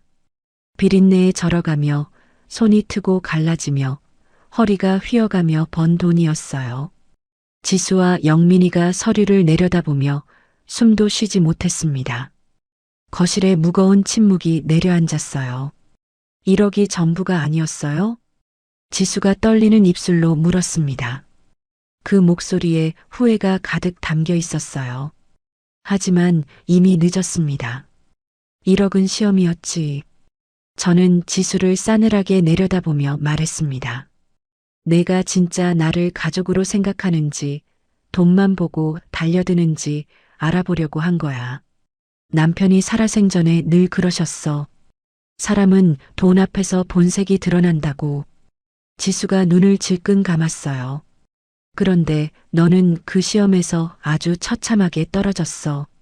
지수의 얼굴이 일그러졌어요. 후회와 분노와 절망이 뒤섞인 표정이었습니다. 빵점짜리 며느리. 아니, 인간 실격이야. 저는 한 글자 한 글자에 힘을 주어 말했습니다. 지수가 바닥에 이마를 찌으며 울부짖었어요. 내 돈 수십억, 수백억이 중요한 게 아니야. 내 남편이 평생 피땀 흘려 일궈낸 그 정성을 너희가 짓밟고 모욕했어. 그 죄는 씻을 수 없다. 저는 멍하니 앉아있는 영민이에게도 차가운 시선을 던졌습니다. 영민이가 고개를 들어 저를 바라봤어요. 그 눈에 후회와 자책이 가득했습니다. 엄마, 나는 정말 몰랐어. 엄마가 이렇게 큰 재산을 갖고 계신 줄. 알았으면 달라졌겠니? 돈이 많으니까 효도하고 돈이 없으니까 창고에 가두고 그게 내 효도야? 저는 쏘아붙였습니다. 영민이가 아무 말도 못하고 고개를 떨궜어요. 엄마. 영민이가 고개를 떨구고 하염없이 눈물만 흘렸어요. 그 모습을 보니 가슴 한구석이 아렸습니다. 하지만 지금은 마음을 약하게 먹을 때가 아니었어요. 윤자야, 이제 가자. 여기 더 있다간 병나겠다. 수아가 제 팔을 잡아 일으켰습니다. 저는 고개를 끄덕이고 자리에서 일어났어요. 다리가 후들거렸지만 꿋꿋이 버텼습니다. 횡령죄, 배임죄에 더해 특수폭행 및 노인학대 혐의로 추가 고소장 접수하겠습니다. 곧 경찰서에서 연락할 겁니다. 김 변호사가 가방을 챙기며 마지막 일격을 날렸습니다. 지수가 펄쩍 뛰며 소리쳤어요. 경찰이요? 제가 감옥에 가게 생겼어요? 학대 정도와 기간을 고려하면 실형을 피하기 어려울 겁니다. 각오하십시오. 김 변호사가 냉정하게 대답했어요. 지수의 얼굴이 흙빛으로 변했습니다. 저는 뒤도 돌아보지 않고 현관으로 향했습니다. 뒤에서 지수가 땅을 치며 통곡하는 소리가 들렸어요. 어머님 잘못했어요. 제발이요. 한 번만 용서해 주세요. 영민이가 애끓는 소리로 불렀습니다. 엄마 가지 마. 엄마. 하지만 저는 멈추지 않았습니다. 현관문을 열고 밖으로 나갔어요. 3개월 만에 들이마시는 복도의 공기는 차가웠지만 그 어느 때보다 달콤하고 상쾌했습니다. 이것이 진정한 자유의 냄새였어요. 엘리베이터를 기다리는데 수아가 제 손을 꼭 잡았어요. 윤자야, 잘했어. 정말 대단해. 어떻게 그 지옥 같은 3개월을 버텼니? 수아의 눈에 눈물이 그렁그렁 맺혀 있었습니다. 다 내 덕분이야. 내가 휴대폰 안 줬으면 어떻게 됐겠어. 저는 수아의 손을 꼭 잡았어요. 이 친구가 아니었으면 저는 진작 포기했을 겁니다. 아직 끝난 게 아니야. 이제 시작이야. 저는 담담하게 말했어요. 엘리베이터 문이 열리고 우리는 안으로 들어갔습니다. 문이 닫히는 순간 저는 벽에 등을 기대고 긴 한숨을 내쉬었어요. 3개월 동안 버틴 보람이 있었습니다. 굶주림도 견뎠고 모욕도 견뎠고 차가운 시멘트 바닥도 견뎠어요. 그 모든 고통이 오늘을 위한 것이었습니다. 남편이 하늘에서 보고 계시겠죠. 영감, 나 해냈어요. 하지만 이상하게도 마음 한구석이 허전했어요.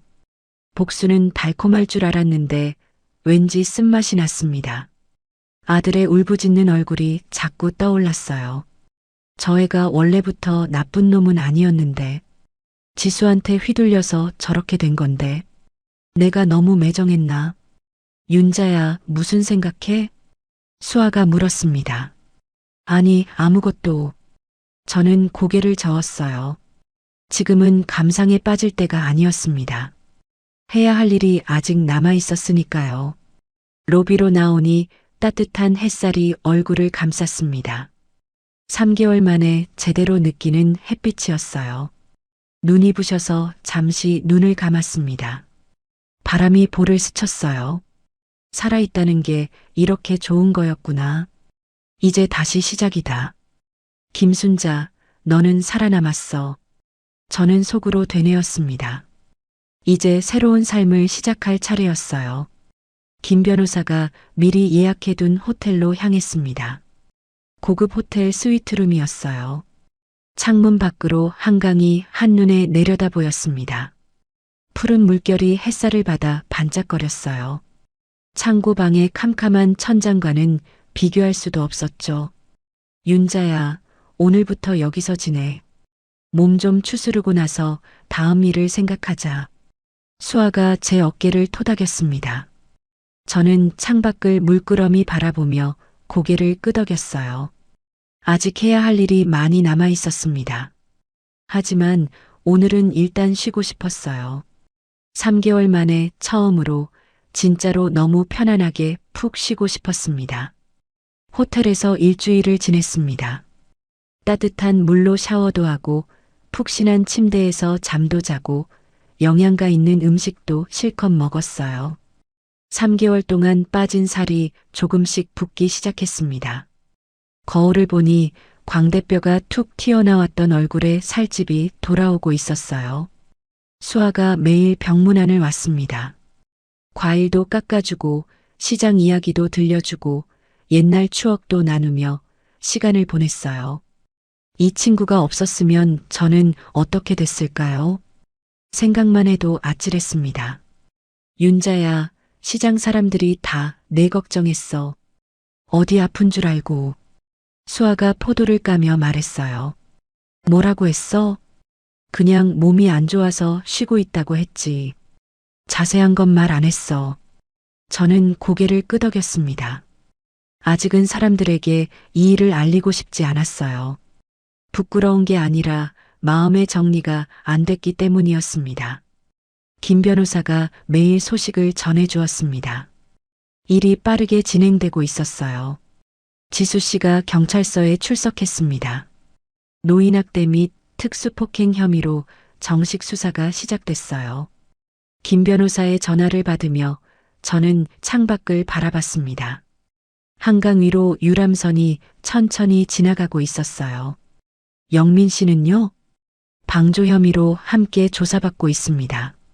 다만 직접 학대에 가담한 건 아니라서 지수 씨보다는 가벼운 처분이 예상됩니다. 저는 한숨을 내쉬었습니다. 아들이 경찰 조사를 받는다니 마음이 편할 리가 없었어요. 하지만 이게 다 자업자득이었습니다. 며칠 뒤 더 충격적인 소식이 들려왔어요. 지수가 구속되었다는 거였습니다. 학대 기간이 길고 정도가 심각해서 도주 우려가 있다는 이유였어요. 구치소에 갇힌 지수의 모습이 떠올랐습니다. 3개월 전 저를 창고에 가뒀던 그 여자가 이제는 자기가 갇혀 있는 거였어요. 통쾌해야 할 텐데 이상하게 마음이 무거웠습니다. 복수는 이렇게 허무한 거였나요? 지수가 아무리 나쁜 짓을 했어도 누군가가 감옥에 간다는 건 무거운 일이었습니다. 더구나 그 사람이 내 며느리였으니까요. 아니, 이젠 전 며느리가 되겠군요. 열흘쯤 지났을 때 영민이에게서 연락이 왔습니다. 저는 한참을 망설이다가 전화를 받았어요. 엄마. 영민이의 목소리는 완전히 다른 사람 같았습니다. 기운 없고 축 처진 목소리였어요. 무슨 일이니? 엄마 만나서 얘기 좀 하고 싶어. 제발 한 번만 시간 내줘. 저는 잠시 침묵했습니다. 솔직히 아직 아들 얼굴을 볼 자신이 없었어요. 그 얼굴을 보면 3개월 동안의 기억이 다시 떠오를 것 같았습니다. 하지만 언제까지 피할 수도 없는 노릇이었습니다. 언젠가는 마주해야 할 일이었어요. 그래, 내일 오후 3시에 이 호텔 로비로 와. 전화를 끊고 나서 가슴이 쿵쾅거렸습니다. 내일 무슨 말을 해야 할지 도무지 감이 잡히지 않았어요. 다음 날 오후 영민이가 호텔 로비에 나타났습니다. 저는 멀리서 아들의 모습을 지켜봤어요. 열흘 사이에 사람이 완전히 달라져 있었습니다.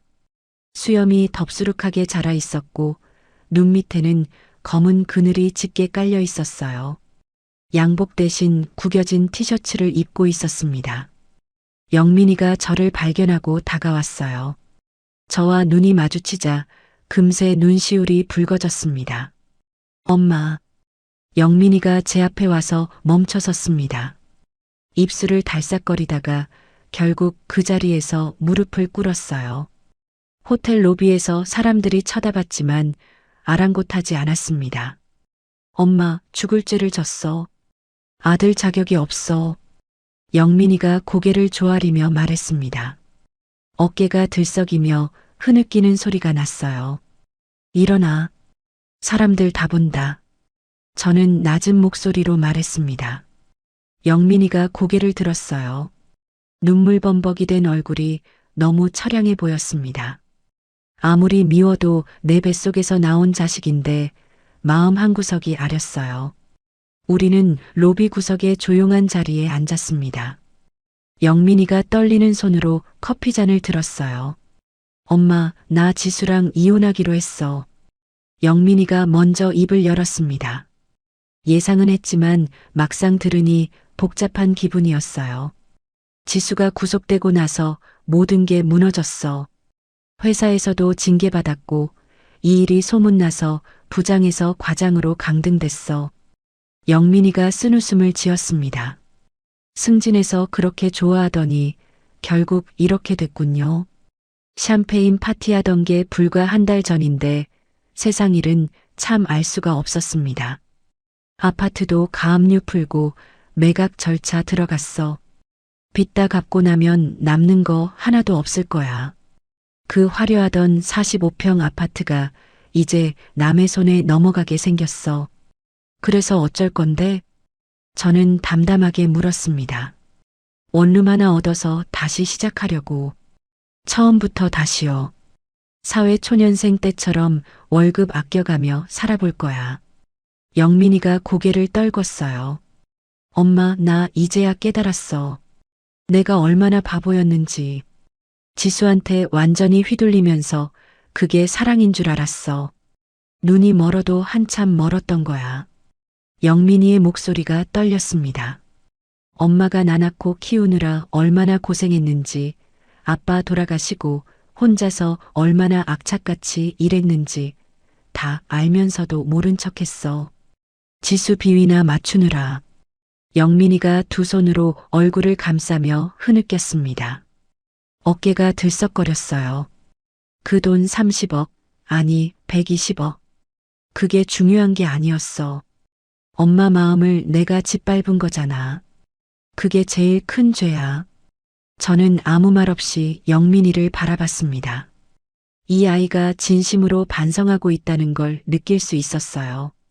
30년 넘게 키운 자식인데 진심인지 아닌지 정도는 알 수 있었습니다. 용서해달라고 안 할게. 그럴 자격 없어. 그냥 앞으로 열심히 살면서 조금씩 속죄할게. 100년이 걸리더라도 갚을게. 영민이가 눈물을 훔치며 말했어요. 저는 긴 한숨을 내쉬었습니다. 창밖으로 늦은 오후에 햇살이 비쳐 들어왔어요. 3개월 전 창고에서 이 햇살을 얼마나 그리워했던가요? 그때는 아들이 이렇게 무릎 꿇고 울 줄 상상도 못했습니다. 영민아, 저는 천천히 입을 열었어요. 엄마가 너한테 기대한 건 돈이 아니었어. 효도도 아니었고, 그냥 가끔 전화해서 밥은 먹었냐, 아프진 않냐, 그 말 한마디면 됐어. 영민이가 고개를 들어 저를 바라봤습니다. 그런데 넌 그것조차 안 했잖아. 3개월 동안 창고에 갇혀 있는 엄마한테 밥 한 끼 챙겨주는 건 고사하고 문 한 번 열어보지도 않았어. 영민이가 입술을 깨물었어요. 눈에서 눈물이 주르륵 흘러내렸습니다. 그게 제일 서러웠어. 돈이 없어서가 아니라 내 자식이 나를 버렸다는 게. 저도 모르게 목이 메었습니다. 눈시울이 뜨거워졌어요. 엄마. 영민이가 제 손을 덥석 잡았습니다. 거친 손이었어요. 예전에 부드럽던 손이 언제 이렇게 변했을까요? 용서 못해도 돼. 평생 미워해도 돼. 그래도 나는 엄마 아들이야. 죽을 때까지 엄마 아들이야. 영민이가 제 손등에 이마를 대고 울었습니다. 뜨거운 눈물이 손등으로 흘러내렸어요. 저는 한참 동안 아무 말도 하지 않았습니다. 마음속에서 복잡한 감정들이 뒤엉켰어요. 분노, 서러움, 배신감. 그리고 그 밑바닥에 깔린 모정. 미워도 미워도 끝까지 미울 수 없는 게 자식이었습니다. 문득 남편 생각이 났어요. 영감이 살아있었다면 이 상황을 어떻게 봤을까요? 아마 저보다 더 화가 났겠죠. 하지만 결국엔 아들을 용서했을 거예요. 영감은 그런 사람이었으니까요. 화가 나도 끝까지 밀어붙이지 못하고 결국엔 품어주는 사람이었습니다. 영감, 나 어떻게 해야 해요? 저는 속으로 물었어요. 대답은 없었지만 마음속에서 뭔가 풀리는 느낌이 들었습니다. 일어나. 저는 낮은 목소리로 말했어요. 영민이가 고개를 들었습니다. 용서는 아직이야. 하지만 기회는 줄게. 영민이의 눈이 커졌어요. 진짜로? 내가 진심으로 달라졌는지 두고 볼 거야. 말로만 하지 말고 행동으로 보여. 영민이가 연신 고개를 끄덕였습니다. 알겠어, 엄마. 꼭 그럴게. 반드시 보여줄게. 영민이가 눈물을 훔치며 일어섰어요. 저도 자리에서 일어났습니다. 그리고 하나 더. 저는 영민이를 똑바로 바라보며 말했어요. 내 아버지 제삿날 기억하지? 다음 달 15일이야. 그날 노량진 시장와 아버지 산소같이 가자. 영민이의 눈에서 다시 눈물이 흘러내렸습니다. 응, 엄마. 꼭 갈게. 반드시 갈게. 아버지한테도 사죄드릴게. 영민이가 고개를 숙여 인사하고 돌아갔습니다. 멀어지는 아들의 뒷모습을 바라보며 저는 오랜만에 가슴이 뜨거워지는 걸 느꼈어요. 어깨가 축 처진 채 터벅터벅 걸어가는 모습이 너무 애처로워 보였습니다. 저 애가 다시 일어설 수 있을까요? 아니, 일어서야 해요. 반드시 일어서야 합니다. 넘어진 자리에서 다시 일어서는 게 인생이니까요. 아직 용서하기엔 이르지만 문을 완전히 닫지는 않았습니다. 그 문틈 사이로 희미한 빛이 새어 들어오고 있었어요. 언젠가 그 빛이 커져서 방 전체를 환하게 비출 날이 올지도 모르겠습니다. 그날이 언제인지는 아직 모르지만 기다려볼 마음은 있었어요. 저는 창밖을 바라봤어요. 해가 서쪽으로 기울고 있었습니다. 한강 위로 노을이 붉게 물들고 있었어요. 아름다웠습니다. 3개월 동안 창고 방에서 이 노을을 볼 수 없었다는 게 새삼 억울하기도 하고 감사하기도 했어요. 정말 긴 하루였어요. 하지만 이제 새로운 하루가 시작되려 하고 있었습니다. 내일은 노량진 시장에 가봐야겠어요. 오랫동안 비워둔 내 자리가 나를 기다리고 있을 테니까요. 노량진의 여제가 마침내 드디어 돌아갈 시간이었습니다. 다음 달 15일 남편 제삿날이 되었습니다. 이른 아침부터 준비를 시작했어요. 제사상에 올릴 음식들을 직접 만들었습니다. 남편이 좋아하던 갈비찜, 잡채, 동태전. 40년 동안 해온 솜씨라 손이 저절로 움직였어요. 칼질을 하다가 문득 눈물이 났습니다. 작년 제삿날에는 아들과 며느리가 와서 함께 지냈는데 올해는 모든 게 달라져 버렸으니까요. 아침 9시 영민이가 약속대로 왔습니다. 손에 하얀 국화 한 다발을 들고 있었어요. 한 달 만에 보는 아들 얼굴은 많이 달라져 있었습니다. 수염을 깔끔하게 밀었고 눈빛에 힘이 돌아와 있었어요. 무엇보다 표정이 밝아져 있었습니다. 짐을 내려놓은 사람의 얼굴이었어요. 엄마 왔어. 영민이가 조심스럽게 인사했습니다. 저는 고개를 끄덕이며 안으로 들어오라고 손짓했어요. 어색한 침묵이 흘렀지만 불편하지는 않았습니다. 우리는 함께 산소로 향했습니다. 경기도 광주에 있는 공원묘지였어요. 차 안에서 영민이가 조심스럽게 입을 열었습니다. 엄마, 나 요즘 퇴근하고 나서 봉사활동 다녀. 봉사활동? 응. 독거노인분들 도시락 배달하는 거야. 어르신들 얼굴 보면서 엄마 생각이 많이 났어. 저는 아무 말 없이 창밖을 바라봤습니다. 가을 햇살이 따스하게 내리쬐고 있었어요. 창고에 갇혀 계셨을 때 엄마가 얼마나 외롭고 무서웠을지 이제야 조금 알 것 같아. 영민이의 목소리가 떨렸습니다. 밥도 못 드시고 아무도 찾아오지 않고 그 어르신들 도시락 전해드릴 때마다 가슴이 철렁해. 내가 엄마한테 그랬구나 싶어서 저는 영민이를 돌아봤습니다. 아들의 눈가가 붉어져 있었어요. 진심이라는 걸 느낄 수 있었습니다. 산소에 도착했습니다. 무덤 앞에 꽃을 놓고 절을 올렸어요. 영민이가 땅에 무릎을 꿇고 이마가 닿도록 큰 절을 했습니다. 아버지, 불효자 왔습니다. 엄마한테 큰 죄를 지었어요. 평생 속죄하며 살겠습니다. 영민이가 흐느끼며 말했습니다. 어깨가 들썩거렸어요. 저는 남편의 비석을 바라봤습니다. 검은 대리석에 새겨진 이름이 햇빛에 반짝였어요. 영감, 저 좀 보세요. 우리 아들이 이제야 철이 들었어요. 늦었지만 다행이죠? 당신이 살아계셨다면 이 꼴을 보고 얼마나 가슴 아파하셨을까요? 하지만 이제 괜찮아요. 다 지나갔어요. 영민아. 저는 천천히 입을 열었습니다. 엄마가 너를 용서하기로 했어. 영민이가 고개를 번쩍 들었습니다. 눈물 범벅이 된 얼굴에 믿을 수 없다는 표정이 스쳤어요. 진짜야? 응. 내 아버지도 저 위에서 그러길 바라실 거야. 가족끼리 원수처럼 지내는 거 영감이 제일 싫어하셨잖아. 저는 남편의 비석을 쓰다듬으며 말했습니다. 차가운 돌의 감촉이 손끝에 전해졌어요. 남편이 곁에 있는 것 같았습니다. 대신 조건이 있어. 앞으로 한 달에 한 번은 꼭 엄마 얼굴 보러 와. 바빠도 핑계 대지 말고. 당연하지. 매주 갈게, 엄마. 영민이가 연신 고개를 끄덕였습니다. 그리고 나중에 좋은 사람 만나면 데리고 와. 이번엔 엄마 눈으로 직접 보고 허락할 거야.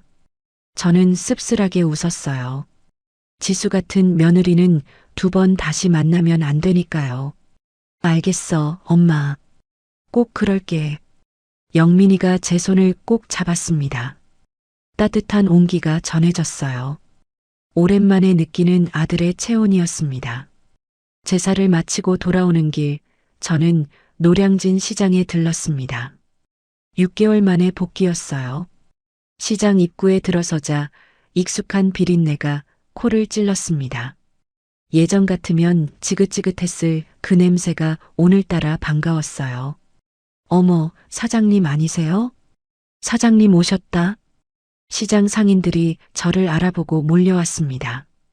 다들 반갑게 인사하며 어디 아팠냐고, 왜 이렇게 야위었냐고 물었어요.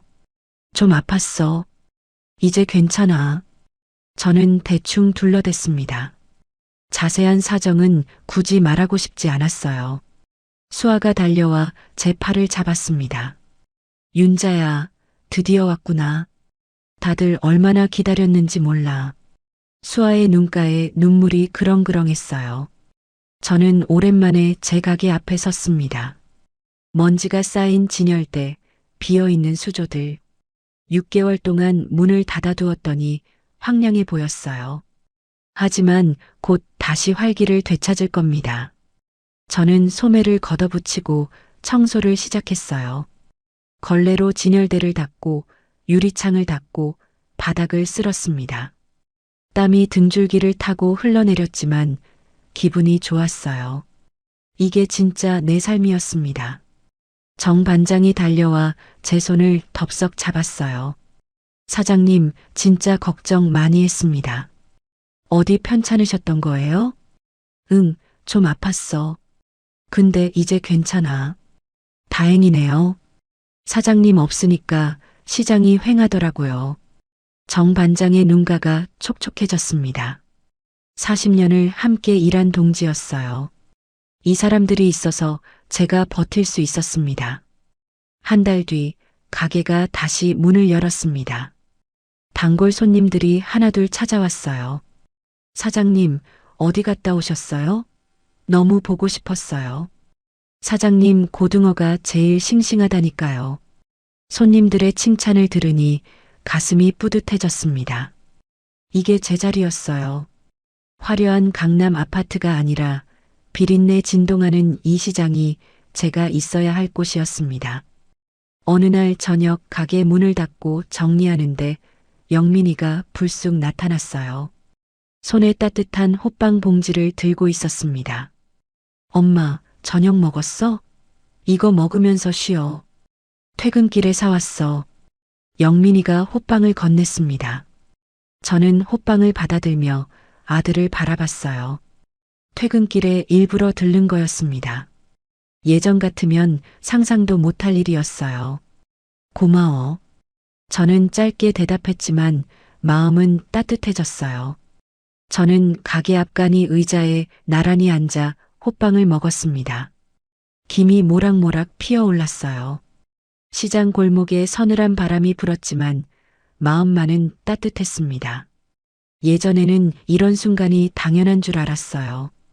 아들과 나란히 앉아 간식을 먹는 일상이.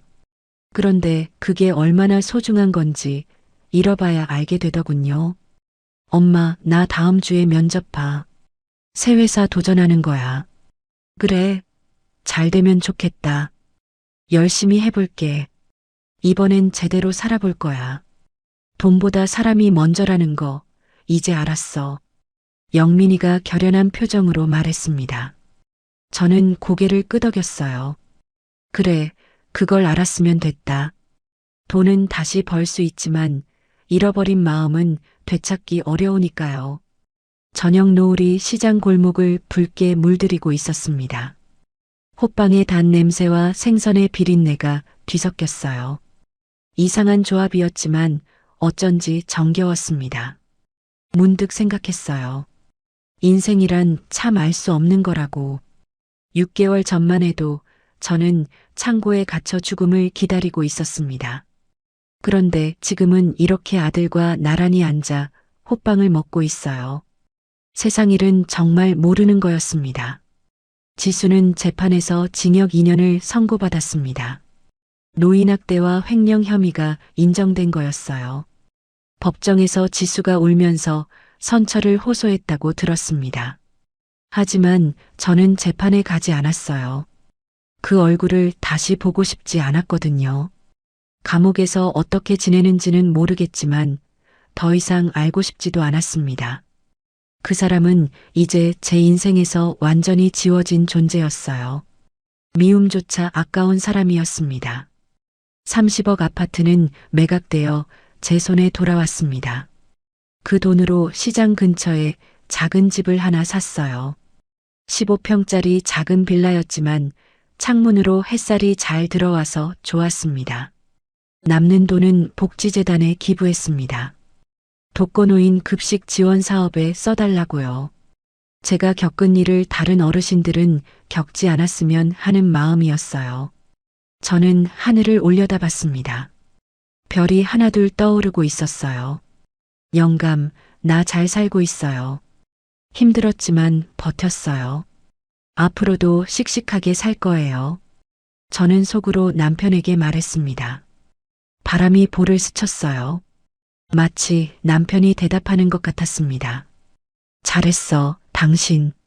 앞으로도 잘할 거야. 73, 적지 않은 나이지만 아직 갈 길이 멀었습니다. 노량진의 여제는 쓰러지지 않아요. 비록 상처가 남았지만 그 상처 위에 새살이 돋고 있었습니다. 그리고 그 새살 위에 다시 꽃이 피어날 거예요. 지난 6개월은 지옥 같았지만 그 지옥을 통과했기에 지금의 평화가 더욱 소중하게 느껴졌습니다. 수아가 옆가게에서 손을 흔들었어요. 저도 손을 흔들어 인사했습니다. 이 친구가 없었으면 저는 어떻게 됐을까요? 평생 갚아도 다 못 갚을 은혜였어요. 저는 빈 호빵 봉지를 접으며 자리에서 일어났습니다. 가자, 영민아. 집에 가서 밥 해줄게. 응, 엄마. 영민이가 환하게 웃었습니다. 오랜만에 보는 아들의 미소였어요. 우리는 나란히 시장 골목을 걸어 나갔습니다. 어둠이 내리는 골목에 가로등 불빛이 하나둘씩 켜지고 있었어요. 길은 아직 멀지만 이제 더 이상 혼자가 아니었습니다. 아들이 곁에 있었고 친구가 있었고 시장 사람들이 있었어요.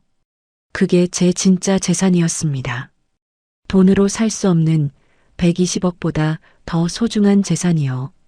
이야기는 여기서 끝이 납니다. 하지만 제 인생은 아직 끝나지 않았어요. 내일도 모레도 저는 이 시장에서 생선을 팔 겁니다. 새벽같이 일어나 경매장에 가고 손님들과 실랑이하고 저녁에는 피곤한 몸을 끌고 집에 돌아오겠죠. 그게 제 삶이니까요. 평범하지만 그래서 더욱 소중한 삶이니까요. 여러분도 힘내세요. 어떤 어둠도 영원하지 않습니다. 반드시 아침은 옵니다. 꼭 그렇습니다. 믿으세요. 저처럼 늙은 할머니도 해냈으니 여러분도 분명히 할 수 있어요. 오늘의 사연 어떠셨나요? 사연이 마음에 닿았다면 더 좋은 사연으로 찾아뵐 수 있도록 구독과 좋아요를 눌러주세요. 그리고 사연의 주인공을 위한 따뜻한 말씀도 댓글로 부탁드립니다. 여러분의 오늘을 응원합니다. 인생 소풍이었습니다.